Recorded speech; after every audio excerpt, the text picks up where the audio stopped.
Hi, so if you're new to my channel, hello, you're here now, and no, I will not let you go.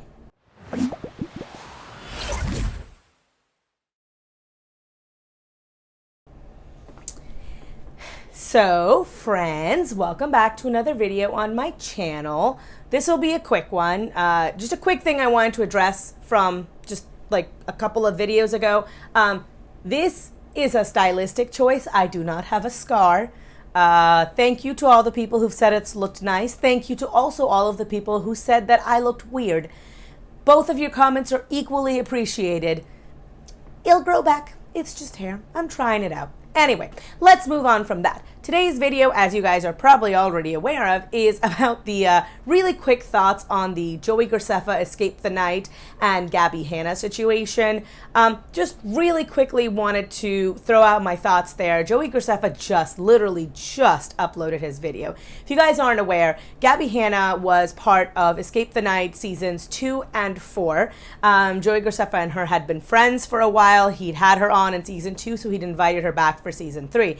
And recently Gabbie released a video and essentially just badmouthed Joey and a lot of the production crew and just said that she had a very miserable experience, how people made it very difficult for her to work, how she wasn't properly given the right foods and she had an eating disorder and this triggered her eating disorder.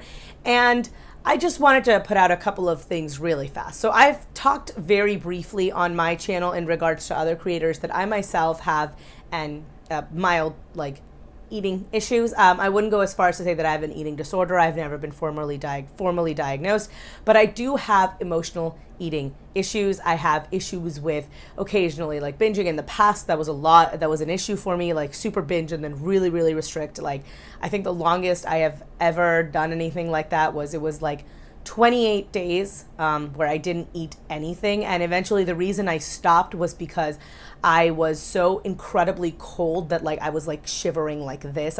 Nothing made me feel warm. It was I think I was in California at that point in the middle of July and I was freezing. And that's why I stopped. And so I can tell you that this is pre-therapy. I had severe issues with food. Once more, not a diagnosed eating disorder. I think I just had orthorexic thoughts regarding eating. I've always been a heavier lady myself, and I've had body image issues. I have body dysmorphia. I've said this in another video as well. And I wanted to give my thoughts on here because, fun fact, recently, I've had a doctor talk to me about potentially having adult ADHD, which is a fun thing that I never knew about. A lot of the very typical characteristics of starting projects and not finishing it, impulsiveness, and scatterbrainness, which is apparently a very female-specific issue that can happen with ADHD. I'm very, very forgetful. I tend to forget things at the drop of a hat. And so when I saw Gabbie Hanna talking at length about how her ADHD made it difficult for her to function, how it made it difficult for her to continue in her life, and how that was the reason why she was behaving the way that she was on set, I just wanted to pop on here really, really fast and talk about it from my point of view as someone who is currently in the process of being evaluated correctly, who's had food-related issues in the past, and also who's covered Gabbie Hanna before, right? I said multiple times in the past that I think Gabbie Hanna's fundamental issue is that she is unwilling to accept that she's ever wrong in any situation. And that is a source of issues for people in and of itself, right? There is maybe 4 people who have ever been born in the history of the world who are without fault, right? And most of those will be examples given to you by religious people, right? So it's Mary, or if you're Muslim, the Prophet Muhammad or whatever, right? Other than that, if you're looking at actual human beings, we are all flawed. Being incapable of recognizing that you could be in the wrong makes you extremely dislikable. It's one of the reasons why you can't really relate to godlike figures, right? They don't have flaws. We are flawed people. We don't really recognize ourselves in them. It's just, it is what it is. Gabbie refuses to accept that she could have any part in any of the situations that happen in her life. As far as she's concerned, she's the perpetual victim. I've said in the past as well about other creators, but to be that large of a victim, you would literally be having to lie down on the floor in a prone position to be considered that big of a victim, to always be at just like the hands of circumstance or basically like laying you out left, right, and center. Right? That's not how it is. And the account that many people have painted of Gabbie leads me to believe, even if Joey Garceffa never releases any other material and never backs up any of his claims, especially about the massive meltdown that she had where she called somebody on set a dumb C word, I would still be inclined to believe him because of the multitudes of evidence that we've seen about how Gabbie tends to react when she is in a situation, right? I will give you the rice gum situation as by far the most emblematic of the whole thing. She's talked about the rice gum situation a lot. She's also talked about how, he took her phone, he smashed her phone, and the entire situation that happened there. Now, people attacked her, and people did attack Gabbie for that a little bit. A lot of people, though, had her back. And what I will say to that regard is that Rice Gum's actions there sucked a lot.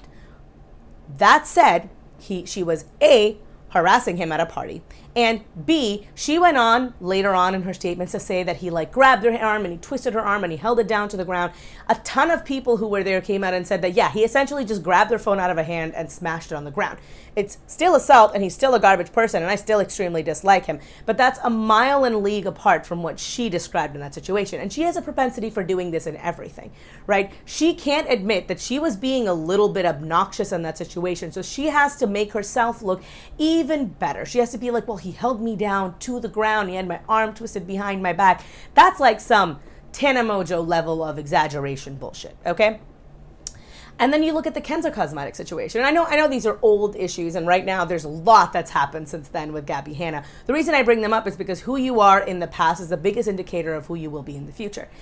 She got caught in obviously what is now known as a scam, right? Kenzo Cosmetics, they were selling brushes. They were saying that you just have to pay the shipping fee. The brushes are free. They're super high quality, blah, blah, blah. Turns out it's a scam. They took a bunch of people's money. The products never shipped. And the people who did get the products, they were like super, super crap quality. She never took accountability for that. Instead, she said you should have managed your expectations, which is a terrible thing to say to your audience, which are primarily composed of children, young children at that. So when you've got an audience that's gullible and easy to manipulate, and then you say something that manipulates them, even if you didn't mean it that way, the onus is on you. You were the adult in that situation. You should have apologized and said, hey, I'm sorry, this is on me. I made a mistake. I didn't vet the company thoroughly enough.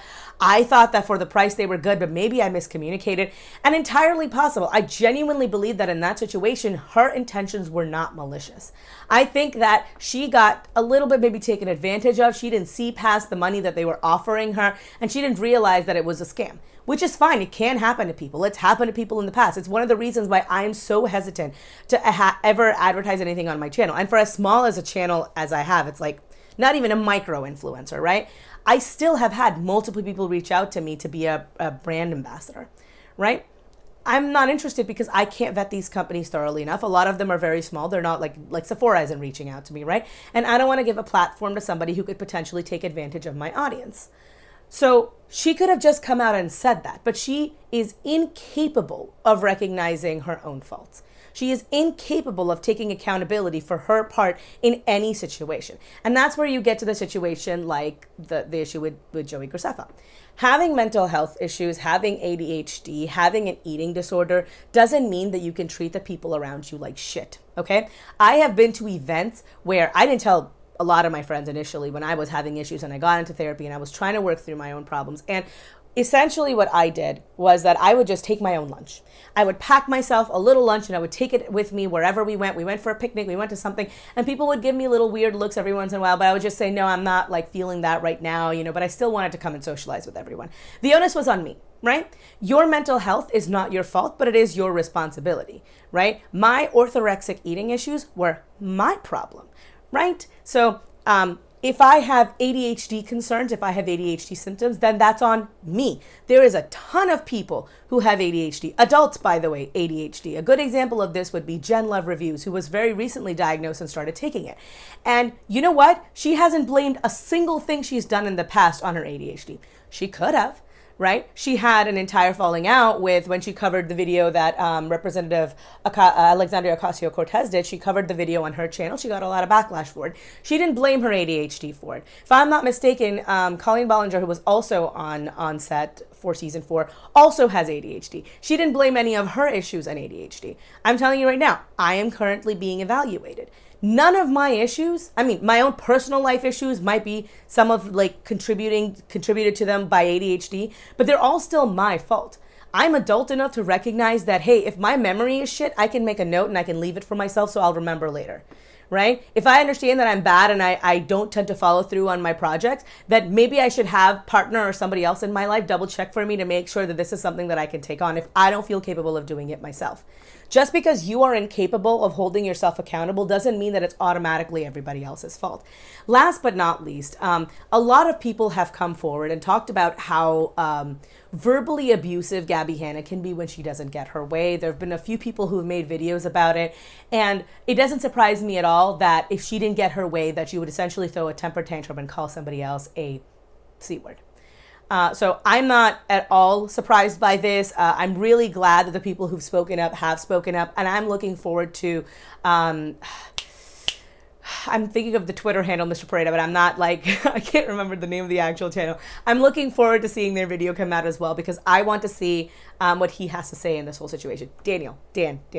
I'm looking forward to seeing what they have to say in this whole situation as well, because genuinely, the way that she's behaving, the way that she's using this series as essentially a battering ram, both to gain notoriety, gain popularity, and essentially lambast anyone who's crossed paths with her is disgusting. And her continual focus on Trisha Paytas is also disgusting. I don't like Trisha. I've never been a fan of Trisha's. I've seen maybe one video by her when I first joined the internet talking about how she got the fullest cover foundation on her face. I have never seen anything by her because her personality has always seemed, for lack of a better word, plastic to me. But her continual obsession with Trisha Paytas is quite frankly disturbing. And I think the reason for that is that Trisha won't give her the one thing that she wants, which is validation, which is saying, yeah, I guess we were friends. I don't think they ever were. I think that Trisha was nice to her, and I think it was the equivalent of saying, okay, yeah, sure, we're friends. Right? When someone comes up to you and asks you, because you don't want to be that kid who says, nah, we're not friends, I don't know what the hell you're talking about, and make the other person look bad. I think that's what this was, and I think she's incapable of recognizing it, and that's why she has to like batter at it and hope that if I can give her enough evidence, then maybe Trisha will understand that we really were friends. But friendship is reciprocal. It has to be from both sides. You can't have a one-sided friendship unless you're either delusional or the other person is gaslighting and manipulating you. And while I do believe that Gabbie is a little bit delusional and Trisha probably gaslit her a little bit, I don't think that the divide there is as wide as you would think. I think they were friendly. I think they were maybe a little bit more than acquaintances. I don't think that they were ever actually friends.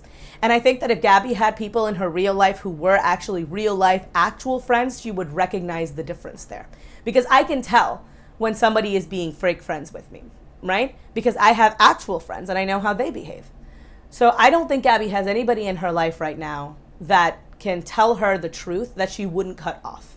I don't think she has anybody in her life right now that can criticize her who she would listen to. And I think that's the reason why. I think that's why she doesn't recognize what real friendship looks like, and that's why she's projecting so hard on Trisha Paytas. Anyway, really quick thoughts. I just wanted to get that out there. That will be it from me. If you guys like this video, give me a thumbs up. If you hated this video, go ahead, give me a thumbs down. That's totally okay. I respect everybody's opinions here. Subscribe if you haven't already subscribed. Hit the notification bell down below and hit all if you want to know when I upload any videos right away. As always, you know, I've got all my social medias linked down below: Twitter, Instagram, Patreon. I said to hold up 4 fingers, but it's really only 3 things. They're all down there. Thank you especially to my $25 patron, D. Higgins. And as always, I'm Jasmine, the sequel, and I am not relatable. Peace. A special thank you to my patrons: Acrophobe, Ariel M, Christina, Courtney EP, Wild Rose, Santhal, Jam Beans, Lauren Chris, Debbie Elliott, Juliet Q, Just a Jude, Kate O, and a special thank you to my $25 patron, D. Higgins.